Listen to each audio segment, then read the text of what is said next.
One welcome to Academic Mentor channel. मैं हूं मनोज कुमार और आज का टॉपिक है क्रेडिट गारंटीज टू एमएसएमई।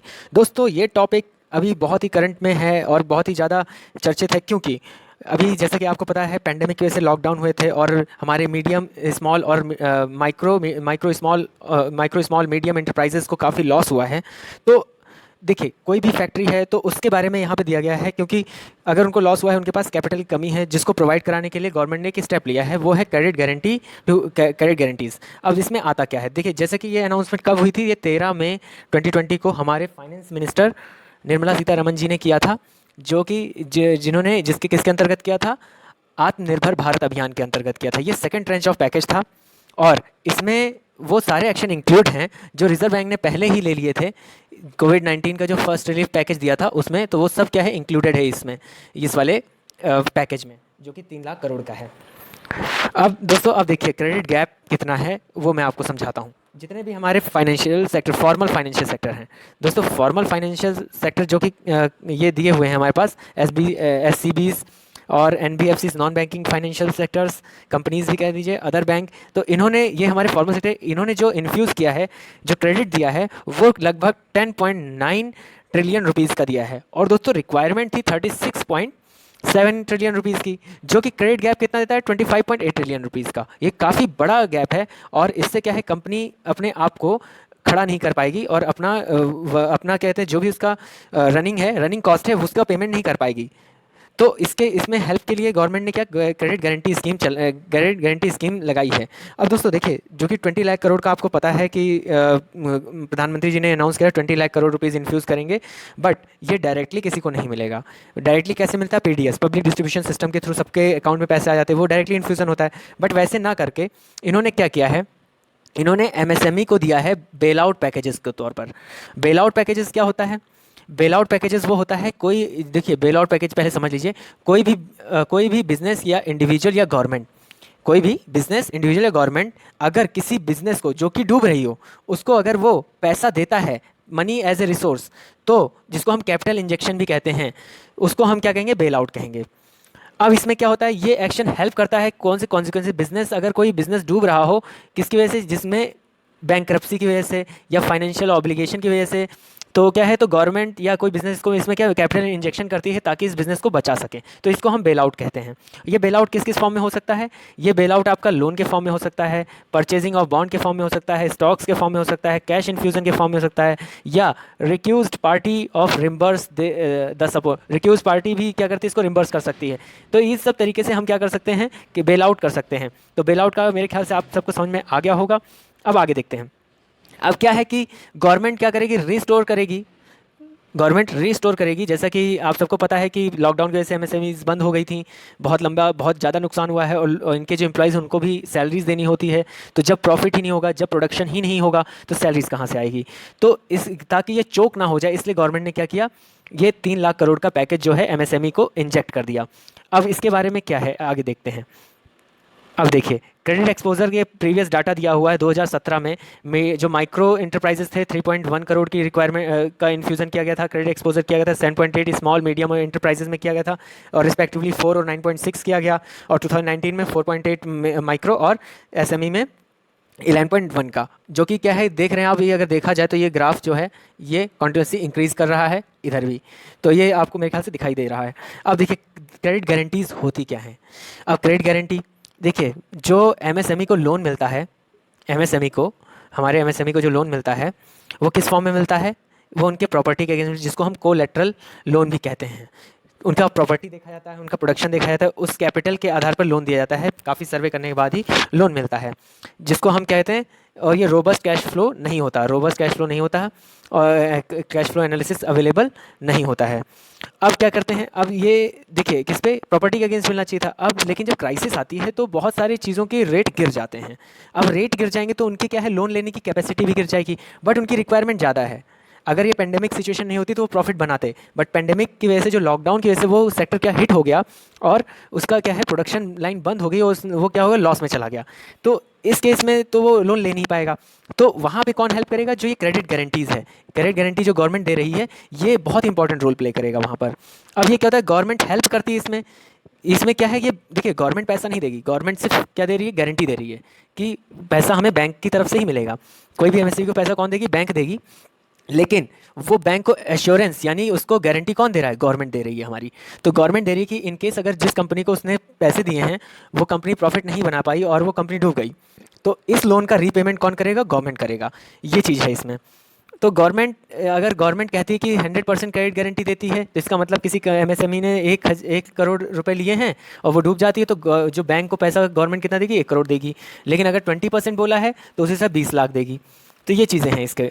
अब देखिए क्रेडिट गारंटी की नीड क्यों पड़ी, इसको समझ लेते हैं अच्छे से। आप सबको पता है, मैं दोबारा बता रहा हूँ, पेंडेमिक की वजह से ऑलरेडी हमारी इकोनॉमी, हमारी क्या पूरे विश्व की इकोनॉमी में प्रॉब्लम आई है, सबकी इकोनॉमी डूब रही है, बहुत ही ज़्यादा हिट हुई है। और कुछ जो एक्सपर्ट हैं उनके अकॉर्डिंग हमारे जीडीपी में गिरावट आएगी 5 से 10%, जो कि जिसका अमाउंट लगभग 5 से 7 लाख करोड़ रुपए के बराबर होगा। तो ये बहुत ही बड़ा लॉस है। और ये क्या है, और ये ऐसा समय है जब एम्प्लॉयज़ और फर्म्स दोनों गवर्नमेंट की मदद चाहते हैं, क्योंकि ये बहुत ही मतलब दयनीय स्थिति आ रखी है हमारे कंपनी और हमारे जितने भी सेक्टर्स हैं, मैन्युफैक्चरिंग, स्पेशली मैन्युफैक्चरिंग सेक्टर्स के। अब देखिए, अब गवर्नमेंट के पास भी ऑलरेडी बर्डन बहुत है, तब अब कैसे इसका क्या किया, लिक्विडिटी को कैसे पंप किया जाए। तो ये इन्होंने सोचा कि बैंक के थ्रू कर रहे हैं, अगर हम क्रेडिट गारंटी दें तो बैंक भी इजीली लोन दे देंगे। तो ये इस कारण इसलिए गवर्नमेंट कौन सी स्कीम है, क्रेडिट गारंटी स्कीम लेकर आई है। अब देखो क्या होता है इसमें कि इसमें लैंड करेंगे और बैंक क्या हो, जस्टिफिएबल होगी, suspect that any new loan, अभी कोई new loan eight there growing mountains of non performing assets.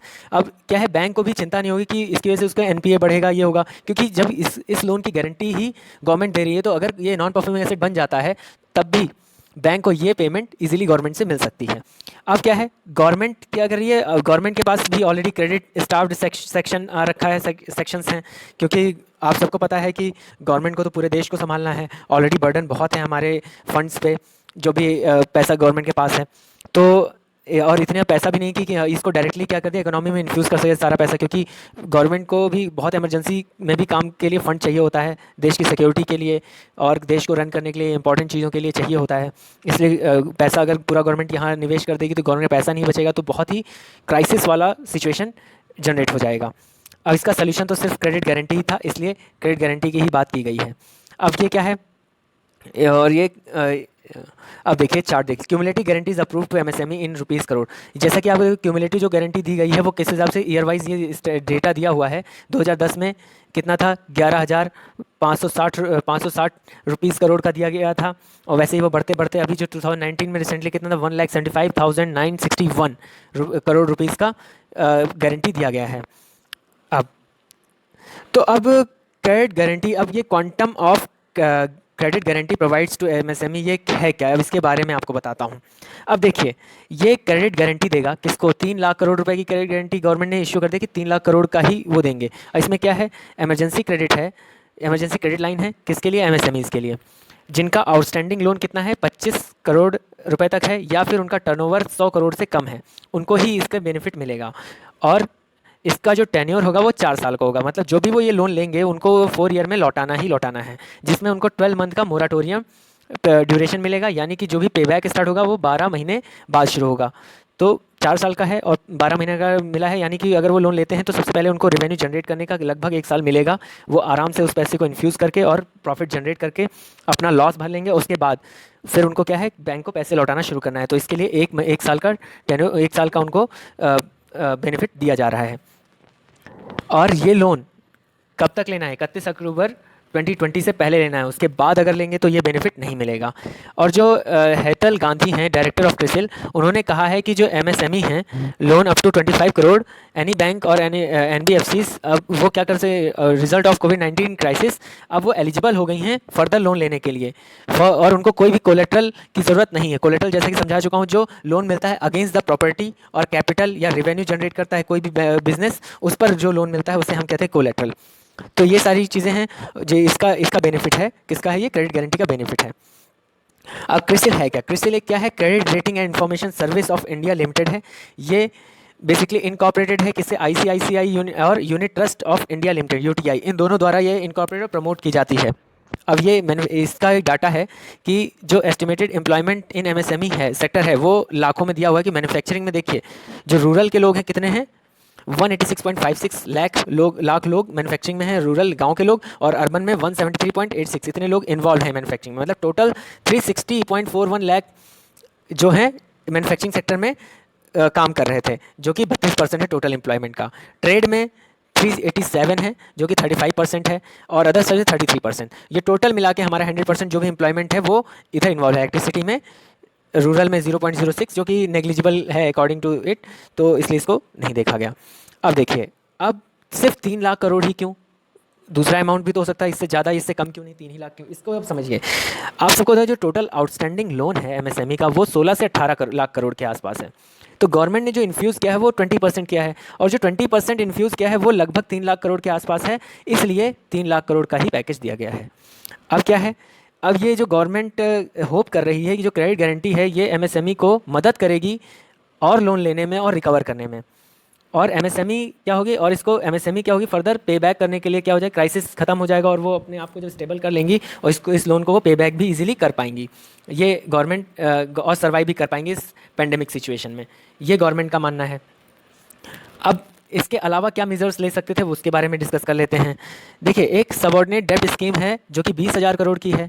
ये अलाउ करेगी लोन एमएसएमई को जो ऑलरेडी स्ट्रेस्ड मतलब जो ऑलरेडी घाटे में थी, पेंडेमिक से पहले ही घाटे में थी, अब तो घाटे में सभी चली गई, प्रॉफिट मेकिंग थी वो भी थी, तो उनको भी मदद करेगी, बट फुल्ली नहीं। जैसे वो वाली कंपनीज को ये जो प्रॉफिट मेकिंग कंपनीज थी उनको ये फुल्ली गारंटी दे रहा है कि नहीं इस ड्यूरेशन में इनको लोन दे, अगर ये पैसे ये कंपनी डूब जाती तो सारा पैसा गवर्नमेंट पे करेगी। लेकिन जो ऑलरेडी घाटे में है उनको थोड़ी मदद करिए, वो 20,000 करोड़ की ही मदद कर रही है ताकि वो थोड़ा सर्वाइव कर सकें किसी तरह अपने आप को। अगर वो बचने वाले होंगे तो बच सकेंगे, नहीं होगा तो वो ज़्यादा पैसा ना डूबे। तो क्योंकि गवर्नमेंट का काम होता है कि हेल्प करना, कि अपने गवर्नेंस, गुड गवर्नेंस का एक एग्जांपल समझ लीजिए इसको। और थर्ड मेजर क्या है, थर्ड मेजर लिया गया है क्रिएशन ऑफ फंड। अब फंड का क्रिएशन करना, किसी 50,000 करोड़ इन्फ्यूज़ किया गया इक्विटी जो कि वायबल होगा MSME, helping them expand and grow. Government क्या करेगी, 10,000 करोड़ इंटेंट्स करेगी, पुट करेगी 10,000 करोड़ का, और others possibly institution like LIC SBI to fund remaining amount. देखिए, टोटल अमाउंट जो है 50,000 करोड़ का है, जिसमें 10,000 करोड़ देगी कौन, गवर्नमेंट देगी, और बाकी के जो पैसे हैं वो एलआईसी और एसबीआई जो ऑर्गेनाइजेशन है वो अमाउंट, मतलब जो कि लगभग 40,000 करोड़ का, वो इनसे लिया जाएगा। There is a change in the definition. अभी देखिए, एमएसएमई की डेफिनेशन में भी चेंज किया गया है।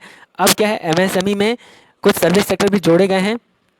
पहले क्या था कि टर्नओवर, पहले देखिए definition of an MSME pandemic for long, now MSME will be जज ऑन टर्नओवर। एमएसएमई को किस पे जज करेंगे, उनके टर्नओवर पे जज करेंगे, और कोई भी डिफरेंस नहीं होगा। मैन्युफैक्चरिंग या सर्विस एमएसएमई है, दोनों को इक्वल माना जाएगा, कोई भी इनमें डिफरेंस नहीं देखा जाएगा। अब देखिए, अब इसके से पहले तो ये देख लीजिए कि distribution of enterprises category wise कैसे हैं। ये एक डेटा है, इसका आप चाहे तो स्क्रीनशॉट ले सकते हैं। अच्छा, अब आराम से ले लीजिए, मेरे ख्याल से ले लिया होगा। अच्छा, अब देखिए, how far will this measure help. अब ये जो भी लिया गया है गवर्नमेंट द्वारा स्टेप, ये कितना मदद करेगी और कितने दिन या कितने सालों तक मदद करेगी। अब 3 लाख क्रेडिट गारंटी जो है, 3 लाख की क्रेडिट गारंटी है, ये सब्सटेंसिव अनाउंसमेंट है, क्योंकि ये सिग्निफिकेंट इम्पैक्ट करेगा हेल्पिंग में एमएसएमई, पे सैलरी देने में मदद करेगा, और क्या है उनको अपने आप को ग्रो करने में भी हेल्प करेगा, और लगभग 45 लाख एमएसएमई को सपोर्ट मिलेगा इन 3 लाख करोड़, जो 3 लाख करोड़ इन्फ्यूज़न किया जाएगा मनी का। अब देखिए, अब जो कि देखिए जो 40 लाख ये एमएसएमई वो 40% कितना 40% एम्प्लॉयमेंट रखता है। अब क्या है, और अदर जो कि 0.5% है ऑल एमएसएमई का। अब देखिए, एमएसएमई की डेफिनेशन में भी चेंज किया गया है, उसमें क्या है, टर्नओवर क्या है मोर एफिशिएंट माना गया है किसी भी एमएसएमई को आइडेंटिफाई करने के लिए। इस वजह से क्या हुआ, जो मिड साइज हॉस्पिटल थे, अब एमएसएमई में किनको इंक्लूड कर दिया गया, mid size hospital, hotels, diagnostic centre, इन लोग को ये भी अब एलिजिबल है एमएसएमई के तौर पर, और वो भी इस जो क्रेडिट गारंटी स्कीम है इसका बेनिफिट उठा सकते हैं। अब क्रेडिट गारंटीज क्या होता है, अब इसका क्या है, इसके कुछ देखिए हर स्कीम के कुछ पॉजिटिव साइड्स होते हैं, कुछ नेगेटिव साइड्स भी होते हैं। तो इसका एक नेगेटिव साइड ये है कि ये 100 जो स्पेशली 100% गारंटी दिया गया है, जो 100% गारंटी दिया गया है, ये क्या करेगा, ये गारंटी एक करेगा कि बोरोवर को, देखिए बोरोवर के पास कोई ना खोने के लिए कुछ नहीं है, और जो लेंडर है जब उसको पैसे मिल ही जाएगा, जब वो एश्योर है, तो वो क्यों इतनी चिंता करेगा कि वो चेक नहीं करेगा ढंग से, बोरोवर डिजर्व करता है या नहीं करता है। तो एक ये इसका ड्रॉबैक है। और इसमें क्या है ऑप्शन की, इसको मोर प्रूडेंट ऑप्शन ये हो सकता था 80% 20% कर सकते थे, वेयर गवर्नमेंट एश्योर टू पे 80% of the new loan, and this देखिए, जो ये मोस्ट प्रूडेंट ऑप्शन जो है 80% और 20%, ये अगर लोन डूबता है तो 80% कौन, गवर्नमेंट पे करेगी और 20% उसको देना पड़ेगा, कंपनी द्वारा, कंपनी से लिया जाएगा। तो ये एक तरह का मोरल हैज़ार्ड है। हो सकता है कंपनी बैंकरप्सी जानबूझ के कर दे, 20% पे करे, बोले कि हमें घाटा हो गया, और बाकी पैसा वो क्या कर स्विच कर सकें, ये भी एक चांस यहाँ पे हो सकता था। और ये क्या है, गवर्नमेंट क्या करेगी इस स्टेप के द्वारा, government start shelling out money in the next financial year. और ये जो स्टेप लिया गया है, ये जो अगला आने वाला फाइनेंशियल ईयर है उस पर बहुत ज़्यादा दबाव डालेगा, उसको खोखला कर देगा। दोस्तों, मैंने अपनी तरफ से पूरा एफर्ट दिया है ताकि आपको ये टॉपिक अच्छे समझ में आए। मैं मानता हूँ कि आप सबका प्यार मिलेगा इसमें, और आप ज़्यादा से ज़्यादा इसको शेयर करेंगे, और ज़्यादा से ज़्यादा शेयर करेंगे तो मुझे ज़्यादा लाइक्स मिलेंगे, और बस यही आपसे रिक्वेस्ट है। Thank you.